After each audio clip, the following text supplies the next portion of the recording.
Hello guys, আমি লাঠি সাংবাদিক। আজকে আপনাদের মাঝে চলে এসেছি সমাজের একটি প্রচলিত ভাইরাস সম্পর্কে কথা বলতে। এই ভাইরাস সম্পর্কে মানুষের জ্ঞান কি এবং তারা কি মনে করে সেটা জানতে আমরা আজকে বিভিন্ন মানুষের কাছ থেকে ইন্টারভিউ নেব। চলেন ভাইয়া, ভাই একটু কথা বলবেন? আরে ভাই, আপনি এখানে ভাই। ভাই শোনেন, আমি একটা কথা বলতে আসছি। জি বলেন। ওপেন ম্যারেজ সম্পর্কে আপনার ধারণা কি? ওপেন ম্যারেজ কি ভাইয়া? ভাই একটু জোরে বলেন, ক্যামেরা শুনুন। ক্যামেরা শোনাইবে ভাই? আপনি এত বড় কি মুথা নিয়ে রাখছেন আমার সামনে? আচ্ছা ভাই, ওপেন ম্যারেজ হচ্ছে কি, আপনি ধরেন বিবাহিত নাকি আপনি? হ্যাঁ আমি বিবাহিত। আচ্ছা, আপনি বিবাহিত থাকা সত্ত্বেও আপনি ধরেন আপনার বউয়ের বাইরেও একটি গার্লফ্রেন্ড রাখতে পারবেন। এটা হচ্ছে নিয়ম।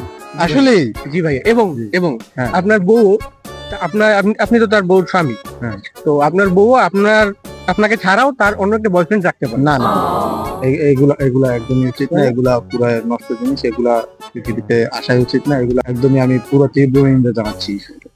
তো আপনারা দর্শক দেখতেই পেলেন যে এমন একটি বস্তি মার্কা মানুষও এই সম্পর্কে নেগেটিভ ধারণা রাখে। তার মানে বোঝা যাচ্ছে এটি আসলে সমাজেরই একটি বড় ভাইরাস।